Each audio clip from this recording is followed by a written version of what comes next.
Bismillahirrahmanirrahim.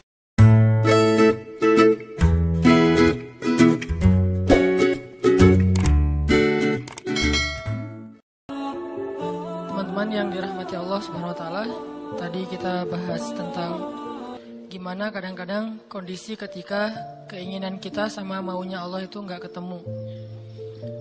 Kita dalam contoh sehari-hari aja, misalnya mau main, ternyata lapangannya becek misalnya. Kalau buat anak-anak BMX atau skate mau ngetrik, ternyata lagi cedera. Atau mau jalan sama seseorang, hujan misalnya. Apain lagi? Mau beli handphone baru, ternyata usaha kita yang tadi kita udah pikirin ada untungnya malah rugi. Mau jalan-jalan keluar kota, pasangannya sakit. Dan banyak, kadang-kadang penyebabnya sepele banget, tapi bikin kita kecewa. Nah, gimana caranya kalau kondisinya kayak gitu? Sama kayak para sahabat dulu dalam perjalanan umroh. Pengen umroh, ternyata udah sampai di perbatasan kota Mekah, gak boleh masuk, disuruh pulang lagi ke Madinah. Itu kan diceritain dalam surat Al-Fatihah tentang perjalanan umroh yang berakhir dengan malah perjanjian Hudaybiyah. Niatnya pengen umroh, tapi endingnya perjanjian. Yang isi perjanjiannya, poin-poinnya kayaknya ngerugiin umat Islam banget. Tapi kan Allah punya rencana, dan rencana Allah pasti yang terbaik daripada rencana kita. Masalahnya gimana kita bisa ridho, bisa rela kalau kondisi itu terjadi dalam hidup kita. Kita sih yakin, ini adalah qadarullah, keinginan Allah. Tapi bikin kita yakin itu jadi berbuah, yakin itu kan kayak pohon ya. Iman itu adalah pohon. Gimana biar pohon ini berbuah? Salah satu buahnya itu adalah sifat ridho, sifat nerima. Sehingga dengan sifat ridho itu akhirnya kita punya kebaikan. Kebaikannya jadi bisa survive, tenang hadapi masalah, sabar dan seterusnya. Nah, gimana caranya? Setelah kita dapat sesuatu, kita yakin kepada Allah, terus jadi ridho. Nah, ini belajar matematikanya Allah Subhanahu wa taala. Dan itulah yang terjadi dalam perjanjian Hudaybiyah. Terjadi kepada Siti Maryam yang tadi dibacain suratnya. Maryam gak pengen punya anak tanpa suami. Kalaupun harus punya anak, nikah dulu. Tapi Allah punya rencana lain. Rencana manusia punya anak setelah nikah. Lagian Maryam lagi belum siap menikah nih. Belum ada cowok yang pantas buat Maryam. Justru karena itulah Allah beri dia anak tanpa laki-laki, tanpa suami. Kenapa? Gak ada suami yang pantas buat Maryam. Mungkin satu-satunya lelaki yang pantas buat Maryam cuma Nabi Muhammad. Tapi kan beda zaman. Masa Maryam harus nunggu Nabi Muhammad 300 tahun lagi kan ya? Nah, ternyata karena gak ada yang pantas buat dia, akhirnya dia punya anak tanpa harus melalui seorang suami. Mungkin kita terlalu soleh sehingga gak ada yang pantas buat kita. Pantasnya cuma bidadari, ya udah di akhirat nikahnya. Husnuzannya mah ya. Mungkin di atas nih gak ada yang pantas jadi imamnya, soalnya terlalu solehah. Jadi imam juga kayak ragu gitu. Aduh, ngimamin dia, hafalannya udah luar biasa, bacaannya lebih bagus, guru tahsin lah gitu. Saya baru belajar pratahsin, masa mau jadi imam seorang cewek yang guru tahsin? Karena dia terlalu keren, akhirnya gak ada yang pantas buat dia nih. Maryam kayak gitu banget. Karena terlalu keren, terlalu soleh, sampai ulama aja ragu Maryam ini nabi atau bukan gitu. Sehingga ada dua pendapat ulama, sebagian bilang Maryam bukan nabi, orang soleh. Tapi ada ulama yang bilang Maryam itu emang nabi, satu-satunya nabi dari cewek. Satu dari 4 perempuan yang sempurna. Dan di antara 4 itu kayaknya menurut sebagian ulama Maryam nomor 1 tuh. Walaupun secara usia Asia, Maryam, Khadijah, Fatimah. Tapi Maryam itu paling keren lah.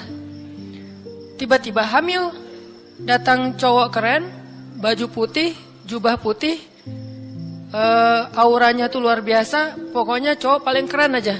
Sampai Maryam kaget dan berta'awuz. Inni a'udzu birrahmani minka in kunta taqiyya. Aku berlindung kepada Allah dari kamu. Ketemu cowok keren malah berlindung, bukan bersyukur. Coba. Duh keren banget ya. Astagfirullah, auzubillah. Gitu kan ya? Nih Maryam nih. Duh ceweknya keren banget. Udah lama ngelihat baru auzubillah. Enggak, dari awal auzubillah. Kenapa? Ada pasangan di sebelah gitu. Ada istrinya. Nah, Maryam langsung ta'awuz inni a'udzu birrahman minka in kunta taqiyya. Kata Jibril, cowok keren itu ternyata namanya Gabriel. Kata Gabriel, innama ana rasulu rabbik li'ahaba laki ghulaman zakiyya. Jangan takut Maryam, aku itu utusan Tuhanmu, artinya malaikat yang pengen ngasih kamu anak yang sangat suci. Kata Maryam, anna yakunu li ghulam, gimana saya akan punya anak walam yamsasni basyarun. Gak ada seorang laki-laki pun yang pernah nyentuh saya, nyentuh aja gak pernah. Walam aku baghiyya, dan saya juga tidak pernah merendahkan diri depan laki-laki, artinya berbuat dosa. Anna yakunu li ghulam, gimana caranya saya punya anak? Kata Jibril, kadzaliki qala rabbuki huwa alayya hayyin. Itu udah kehendak Allah, kehendak Allah. Dan itu hayyin, mudah banget buat Allah SWT. Sepele banget lah buat Allah. Fahamalat, tiba-tiba Maryam hamil.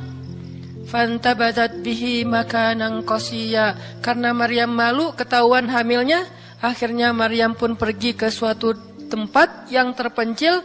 Qasiyya, Aqsa. Aqsa itu artinya tempat yang jauh. Masjidil Aqsa disebut Al-Aqsa karena dia jauh dari Masjidil Haram.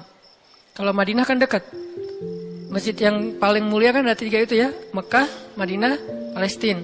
Nah dia disebut Aqsa karena tempatnya jauh. Makanan qasiyya, tempat yang sangat jauh, terpencil, nggak ada siapa-siapa. Fantabadat bihi makanan qasiyya. Fa'aja ahal makhadu. Tiba-tiba dia udah harus ngelahirin setelah sekian bulan, mungkin 9 bulan.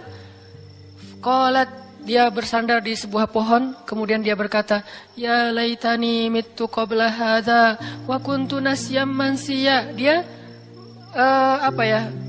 kayak orang menyampaikan satu bentuk kalimat sedih, kayak kalau bahasa sederhananya kayak ngeluh gitu. Ya laitani mittu qabla hadza, aduhai seandainya aku mati aja daripada harus menanggung malu kayak gini. Maryam itu kan pemalu banget. Mahkota sifat malu itu dipakai banget sama Maryam. Makanya ketahuan hamil nggak punya suami, itu buat Maryam pukulan paling luar biasa, telak banget. Walaupun dia nggak berbuat dosa, tapi tetap aja orang kan ngata-ngatain dia. Ditambah lagi Bani Israel, tahu sendiri kan Bani Israel suka banget viralin fitnah. Ada apa viral Bani Israel teh? Maryam hamil di luar nikah, viral. Semua orang ngomongin, mana Maryam, mana Maryam. Terus rumahnya tuh dilemparin batu karena dianggap sebagai pembawa sial bagi Bani Israel. Dasar Maryam ngaku-ngakunya suci, sok suci segala macam. Sehingga Maryam bilang, ya laitani mittu qabla hadza. Aduhai seandainya saya mati aja sebelum ini terjadi pada saya. Sehingga saya menjadi orang yang tidak pernah dibicarakan oleh siapapun. Sedih. Berarti pengennya Maryam beda dengan pengennya Allah. Secara emosional, secara manusiawi, secara fitrah ada penolakan dan itu manusiawi. Maryam menolak. Begitu juga sahabat Muhajirin. Wa inna fariqam minkum lakarihun. Minhum lakarihun. Walaupun sebagian kalian itu dalam keadaan karih, menolak, enggak suka. Emangnya kita mau nerima musibah? Pasti kita nolak kan secara spontan, fitrah, manusiawi, nolak. Ya laitani mittu qabla hadza wa kuntu nasyan mansiya. Aduhai seandainya aku mati aja sebelum kejadian ini terjadi padaku, sehingga enggak ada orang yang ngomongin tentang aku. Jadi enggak ada trending topik tentang Maryam waktu itu. Dia berharap kayak gitu. Semua berita buka channel mana aja Maryam. Asal buka Instagram yang muncul duluan di home tuh Maryam. Viral banget, semua orang ngomongin Maryam. Sehingga Maryam, bayangin, semua orang ngomongin kita se-Indonesia. Karena emang sebelumnya kan Maryam memang selebgram banget kan. Semua orang pengen nge-following Maryam. Jangankan yang cewek-cewek, yang cowok juga pengen nge-following Maryam. Cuman gak ada yang pantas. Semuanya kagum sama Maryam, respect. Tiba-tiba berubah. Kalau gak naik, jatuh kan gak berasa nih. Kita gak naik, jatuh. Paling keseleo dikit. Tapi kalau naiknya udah terlalu tinggi, jatuh kan lebih sakit nih. Maryam tuh naiknya udah terlalu tinggi. Saking tingginya sampai Nabi menyebut dia satu di antara 4 yang sempurna di muka bumi. Nggak ada perempuan yang sempurna kecuali 4 itu. Itu benar-benar dipuja-puja tuh Maryam. Pengen punya anak nanti namanya Maryam. Pengen punya istri kayak Maryam. Pengen punya ibu kayak Maryam. Pokoknya Maryam itu idola banget tuh di zaman tersebut. Bani Israel kalau suka lebaynya luar biasa. Kalau benci, wah noraknya juga luar biasa. Itu Bani Israel.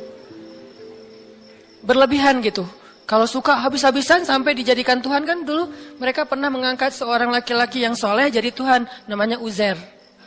Namanya Uzair. Disebut sebagai anak Tuhan. Kemudian juga Isa juga gitu. Bani Israel tuh luar biasa kalau suka. Kalau benci, wah habis-habisan juga tuh dijelek-jelekin. Kayak mereka ngejelek-jelekin Musa, Harun. Kalau Harun gak terlalu sih Musa. Kayak mereka ngejelek-jelekin Nabi, malaikat apa? Mikail, malaikat Jibril. Kan Bani Israel paling gak suka sama Jibril ya. Jadi gak ada orang Yahudi nama anaknya Gabriel tuh gak ada. Rata-rata nama anaknya Michael. Karena mereka senang banget sama Mikail, gak suka sama Jibril. Kenapa? Jibril itu kalau turun pasti bawa perintah. Wahyu kan? Jibril mah hese, bawa perintah wae gitu. Bawel Jibril menurut mereka. Kalau Mikail keren, bawa rezeki, bawa rahmat, bawa apa. Sehingga mereka senangnya sama Mikail. Dibikinlah film Jin versus Gabriel. Malah nggak yang baik itu waktu itu Jin. Kan banyak tuh film-film kayak gitu tuh. Itu memang dari dulu kayak gitu. Nah, Maryam naik tinggi, dipuja-puja semua orang. Maryam, kalau ketemu Maryam, fallback dong, gitu-gitu pada. Wah, pokoknya heboh aja sama Maryam. Tiba-tiba ada kasus, Maryam kan jatuhnya dalam banget sehingga Maryam tuh nggak siap perasaannya. Bukan karena dia sombong dan senang dipuja, tapi memang dia orang yang selama ini nggak melakukan kesalahan apapun, tiba-tiba dihadapkan dengan tuduhan yang sangat-sangat menyedihkan. Mirip dengan yang dialamin oleh Aisyah dituduh selingkuh. Orang sekelas Aisyah dituduh selingkuh kan berat banget. Kita aja dituduh macam-macam udah wah sedih kan, apalagi Aisyah sekelas Aisyah yang terjaga dituduh selingkuh. Maryam terjaga dituduh selingkuh. Ternyata diam-diam Maryam banyak banget ada versi gosip dia melakukannya dengan rahib. Ada gosip melakukannya sesama murid di Al-Aqsa, ada gosip melakukan dengan Zakaria, banyak gosip.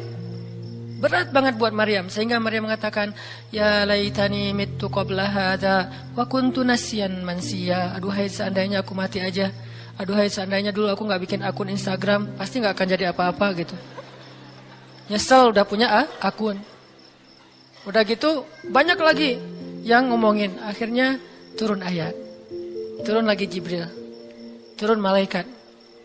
Fanadaha min tahtiha alla tahzani qad ja'ala rabbuki tahtaki sariya.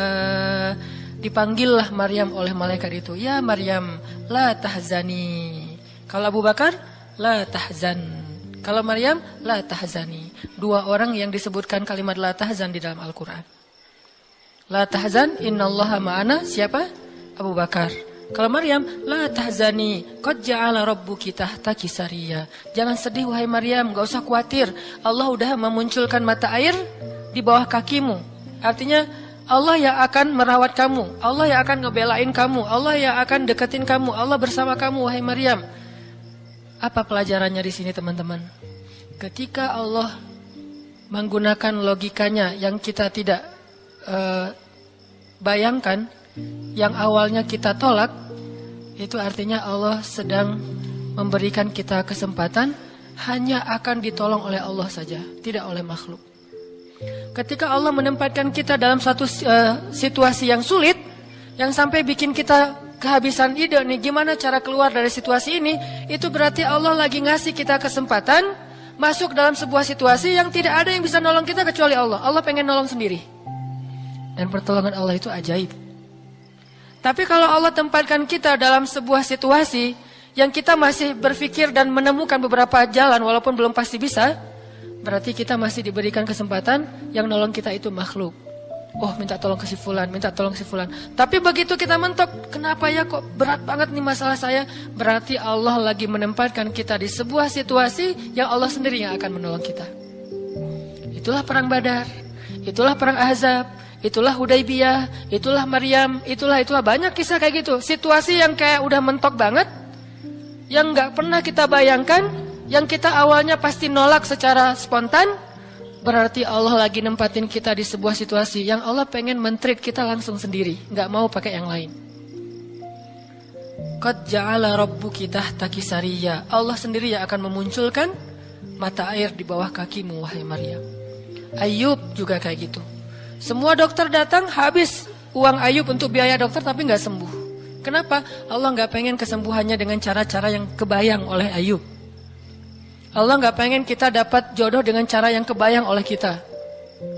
Reunian, stalking Instagram, salah ngambil kebab.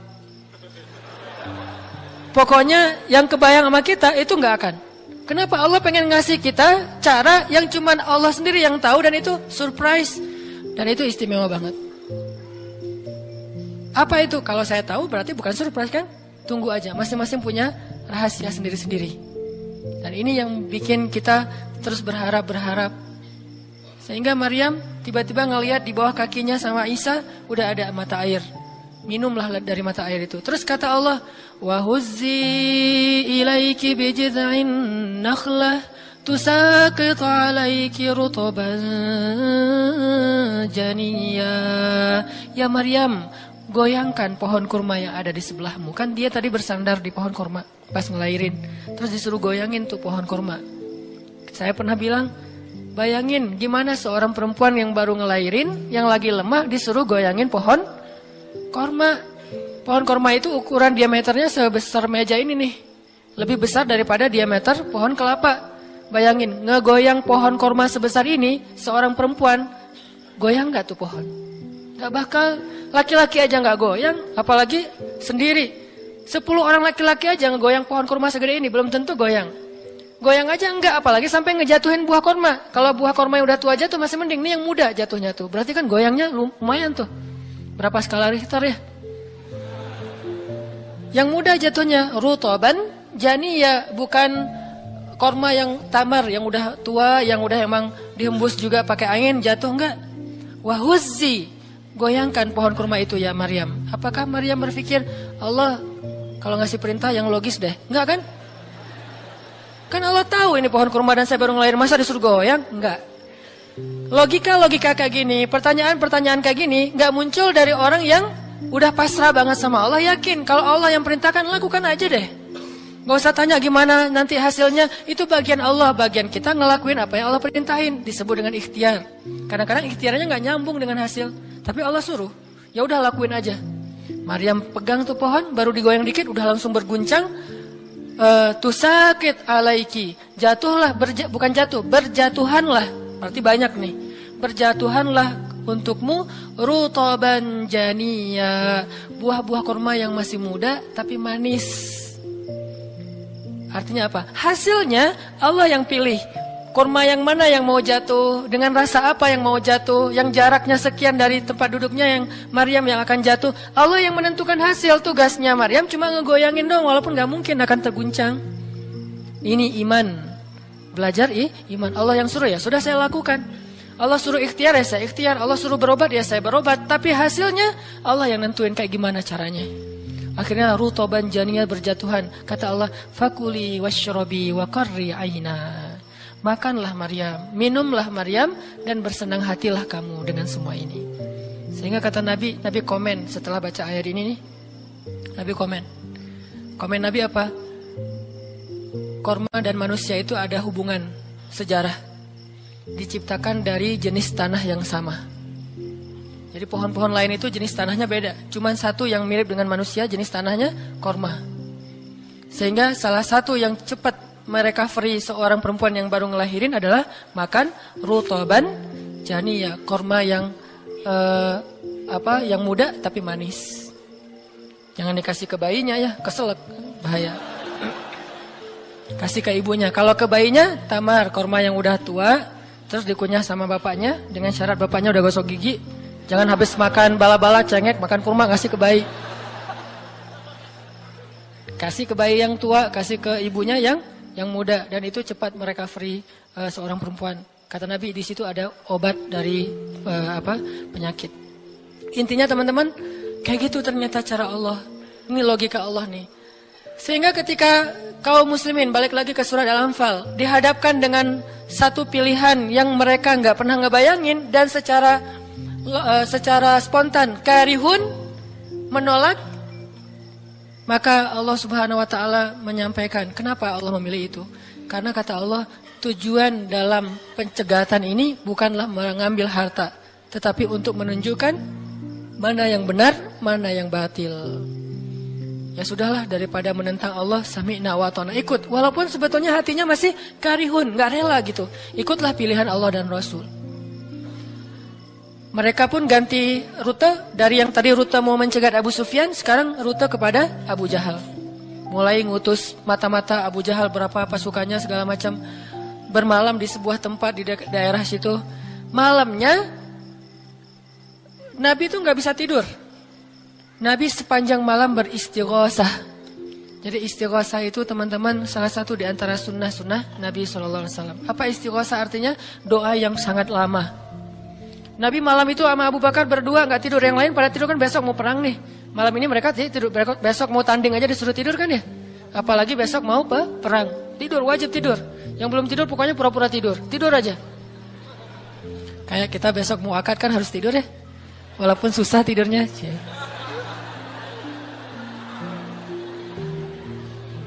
Pokoknya kalau mau akad gak bisa tidur teman-teman. Ngapain? Ngafal aja, saya terima kok. Nanti takut salah saya tolak kan bahaya.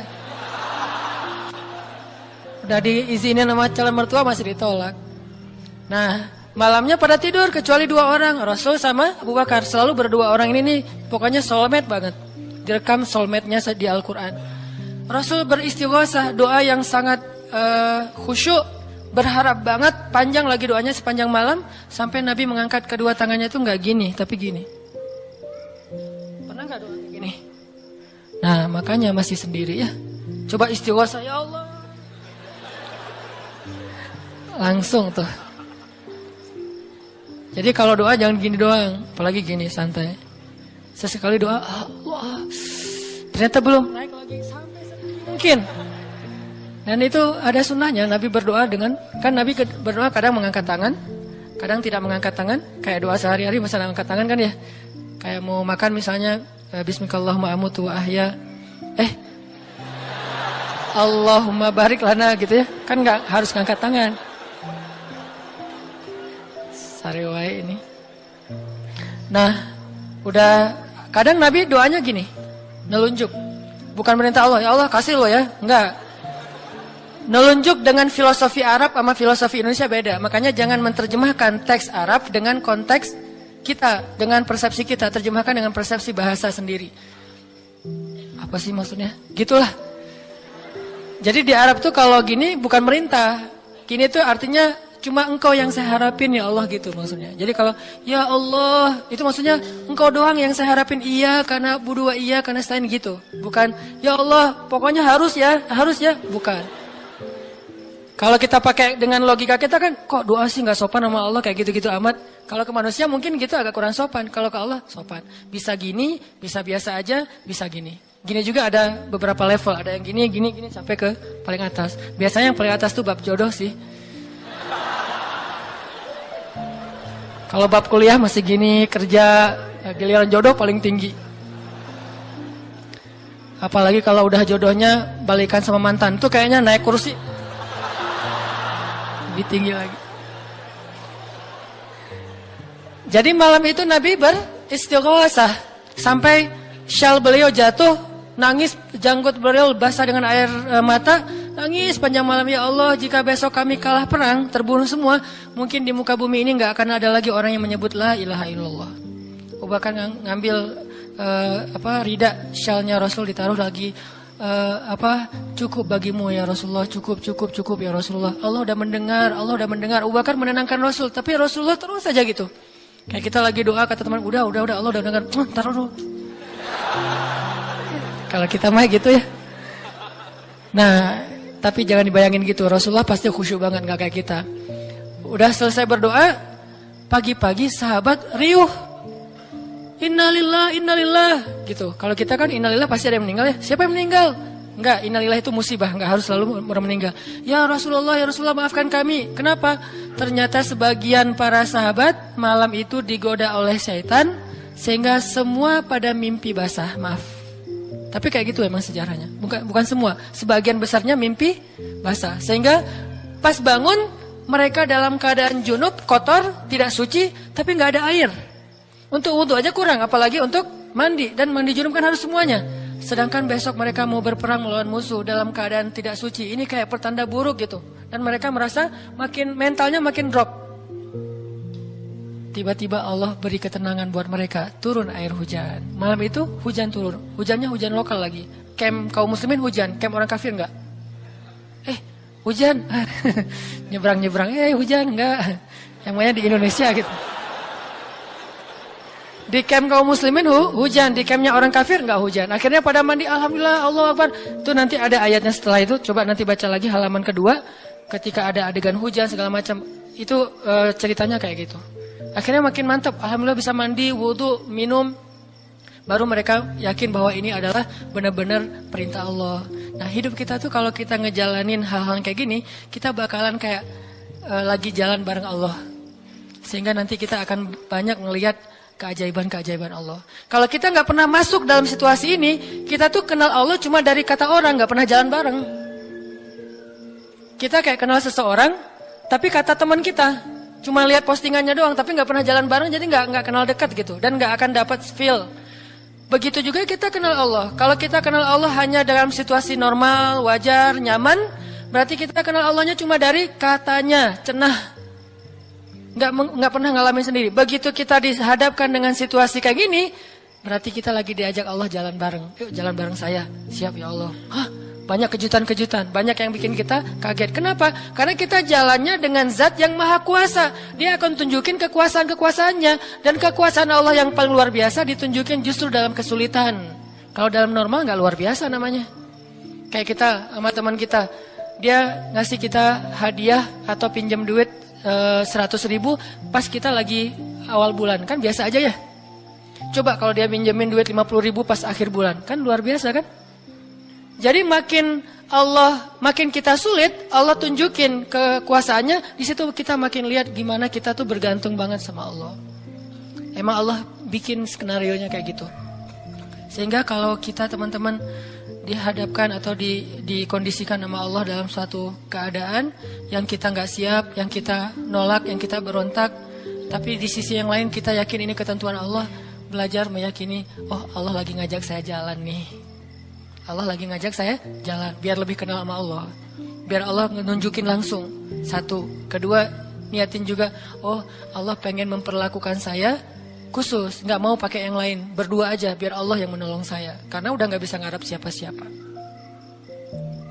Akhirnya kaum muslimin pun melakukan peperangan Badar, duel dulu nih. Jadi ada kayak tarung dulu, 3 orang dari kaum muslimin, 3 orang dari orang kafir. Tarung, salah satunya jagoannya Nabi, kesayangan dan kebanggaan Nabi banget, anak muda yang bernama Ali bin Abi Thalib. Ali maju kalah musuh, terkapar, 3-tiganya mati. Kaum muslimin bertakbir, ahadun ahad. Yel-yel yang dipakai oleh Bilal dulu di Mekah dipakai oleh kaum muslimin. Menanglah perang Badar. Dan dalam peperangan itu Allah tunjukkan yang luar biasa, kaum muslimin ditolong oleh makhluk yang turun dari langit berbondong-bondong, terbang menyambar dengan pakai ikat kepala berwarna hijau. Malaikat. Jadi ada khusus malaikat yang tugasnya sebagai malaikat militer. Ini malaikat angkatan udara nih. Malaikat militer. Kalau yang tadi kan di Maryam angkatan darat. Jadi ngasih korma segala macam. Ini angkatan udara. Nyambar dari atas, bayangin. Kaum muslimin lagi perang, tiba-tiba serangan udara, kan luar biasa tuh. Dan ini pertolongannya munculnya kenapa? Karena kaum muslimin memilih pilihan Allah, menggunakan logika Allah. Di logika itu, di jalan itu, di kondisi itu, Allah bakalan nunjukin banyak keajaiban. Kalau kita pengen lihat keajaiban, belajarlah untuk bersabar kalau kita tiba-tiba berada dalam kondisi kayak gitu. Kalau enggak, kita enggak akan pernah ngelihat keajaiban dan kebesaran Allah. Tiba-tiba datang malaikat nyamber, terus pergi lagi, nyamber lagi. Itu berbondong-bondong tuh, ribuan malaikat. Ngapain sih kok banyak banget ribuan malaikat? Sebetulnya satu malaikat juga ngehembus kan habis tuh orang kafir ya. Ya apaan sih orang-orang, Habis kan ya? Gampang kan buat malaikat? Kenapa sampai ribuan? Kata Allah alasannya bukan untuk ngancurin orang kafir. Alasannya untuk meneguhkan orang beriman. Jadi Allah kirim banyak tujuannya untuk meneguhkan orang beriman. Sehingga bertambahlah keyakinan mereka kepada Allah Subhanahu Wa Taala. Kita aja yang memang tidak diberikan kesempatan bisa ngelihat malaikat. Tapi malaikat tuh nolongin kita. Terutama nolongin teman-teman yang masih fisabilillah. Itu Allah, malaikat dekat banget sama mereka. Saya udah gak tega nyebutnya. Udah lama kan saya gak menggunakan kata itu ya. Gak tega juga lama-lama. Teman-teman yang masih sendiri, yang masih dalam penantian, malaikat itu kalian gak sendiri. Ada malaikat di sebelah. Malaikat juga kasihan sama kita. Kita aja yang nggak ngelihat. Ada malaikat. Kenapa di sini? Saya khusus ditugaskan nemenin orang-orang kayak kamu dan teman-teman kamu. Oh ya, malaikat yang khusus nemenin yang berstatus J tadi. Ada hadisnya Ustadz? Nggak ada sih. Tapi yakinlah bahwa malaikat itu diutus untuk menolong orang-orang yang sabar. Status sabar kan bisa status masalah tadi, bisa masalah rezeki, bisa masalah sakit. Pokoknya ada malaikat aja yang nolongin mereka. Ngedoain mereka, berselawat untuk mereka, memberikan naungan rahmat untuk mereka. Pokoknya banyak tuh. Apalagi para sahabat yang tadi mau memilih pilihan Allah walaupun awalnya nolak, karihun. Karena udah milih pilihan Allah, Allah berikan pertolongan yang luar biasa. Mungkin kalau tadi mereka maksain pilihan sendiri, bisa jadi dua-duanya nggak dapat. Abu Jahal nggak dapat, Abu Sufyan nggak dapat apa-apa. Untungnya mereka bersabar memilih pilihan Allah. Itulah hidup. Makanya teman-teman, kalau pas kita dapat satu musibah atau satu masalah, satu ujian, kehilangan sesuatu, itu berarti kita dikasih kesempatan untuk ngedapetin sesuatu yang lebih baik. Gimana caranya? Berhusnuzon kepada Allah.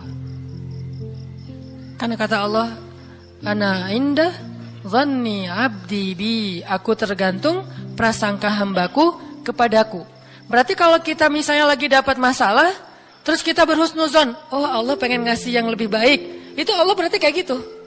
Kan kesempatan kan? Kenapa kita malah gunain kesempatan itu untuk bersuuzon? Kenalah kita dengan apa yang kita persangkakan. Aku tergantung prasangka hambaku kepadaku.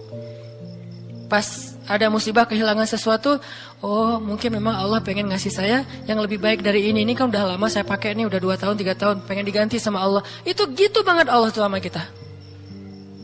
Terus kenapa kita gak mau berprasangka baik kalau kayak gitu?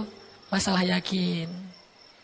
Kalau kita malah pas dikasih musibah kehilangan sesuatu bilang, apa lagi maunya Allah? Kayaknya Allah gak senang dengan saya taubat nih. Maka Allah juga akan memperlakukan kita kayak kita prasangkain.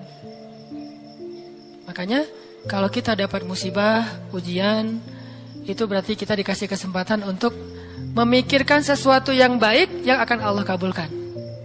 Kalau nggak dikasih itu, berarti kita nggak dikasih kesempatan memikirkan yang lebih baik. Begitu dikasih, oh saya harus mikirin yang lebih baik nih. Kayak gitu aja terus. Apapun musibahnya. Termasuk yang tadi, gagal dalam hubungan, diputusin atau ditolak. Kita mikirin, oh berarti Allah mau ngasih yang lebih baik dari dia. Ternyata tetap ujung-ujungnya dia juga. Kok bisa?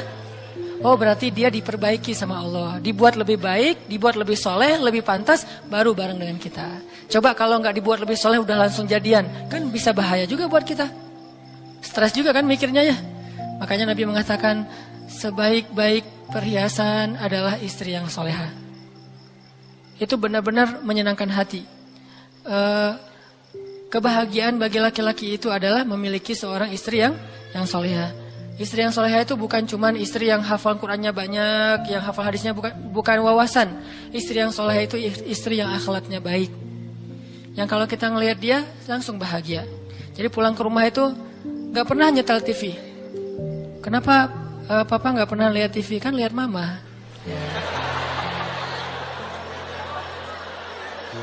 Yang lama nonton TV pasti ini gak nyaman ngelihat istrinya nih.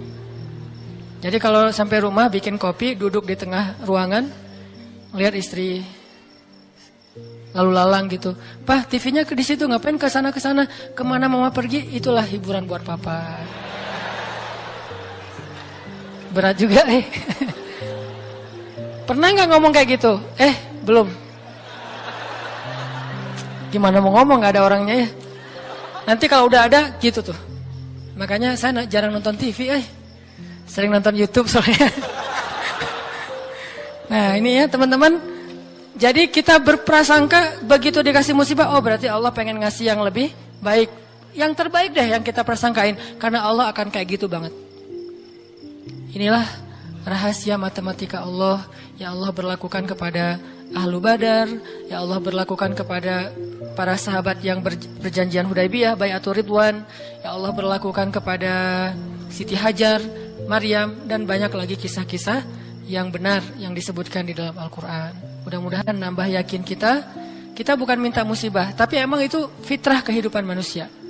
Udah kayak gitu sunatullah. Semua yang hidup pasti dikasih ujian. Jangankan orang biasa, jangankan orang beriman, orang biasa aja dikasih ujian, apalagi beriman. Beriman itu pasti dikasih ujian sama Allah. Cuman karena ujian itulah Allah memperlakukannya lebih istimewa daripada orang lain. Jadi siapa orang yang paling istimewa di mata Allah? Yang paling banyak diuji. Jadi jangan pede dulu bahwa kita lebih istimewa di mata Allah gara-gara kita ibadahnya lebih bagus dari teman kita. Bisa jadi teman kita nggak tahajud. Bukan berarti nggak perlu tahajud ya, tahajud keren, bagus, luar biasa. Tapi ini kalau kita ke orang lain gitu, misalnya kita udah tahajud, misalnya kita udah taklim, misalnya kita udah tilawah, misalnya kita udah sedekah, misalnya. Terus kita ngerasa kayak lebih baik dari orang lain, jangan. Karena bisa jadi ibadah teman kita, diam doang tuh. Ngapain? Sabar menghadapi ujian, itulah ibadahnya. Bisa jadi orang yang paling mulia di mata Allah itu orang yang sedang sakit di rumah sakit atau di rumahnya yang nggak bisa berobat bertahun-tahun. Pas kita lihat ke dia mah nggak, ibadahnya nggak dahsyat kayak kita, nggak pernah ikut talim, tilawahnya sedikit-sedikit, paling juga yang dia hafal aja karena udah nggak bisa baca saking sakitnya. Tapi ibadahnya itu 24 jam sehari lewat apa? Sabar menghadapi ujian sakit. Berarti bisa jadi teman kita yang baru diputusin itu lebih mulia daripada kita yang baru jadian. Jadi jangan ngeledekin ya, jangan suka membuli lah. Karena yang dibully itu bisa jadi lebih mulia daripada yang membuli. Astagfirullahaladzim. Ya. Itulah teman-teman kajian tentang matematika Allah. Mudah-mudahan kita mengerti. Maksud mengerti di sini meyakini, bisa bertambah yakin sama Allah dan bisa diterapin. Tadi kalau dikasih ujian, berarti kita punya kesempatan berprasangka baik supaya kita dapat apa yang kita prasangkakan. Kalau dikasih ujian, berarti Allah pengen ngajak kita jalan berdua nih. Kalau dikasih ujian, berarti Allah pengen memperlakukan kita secara khusus. Nggak mau yang lain bantu kita, pengen Allah doang yang bantu.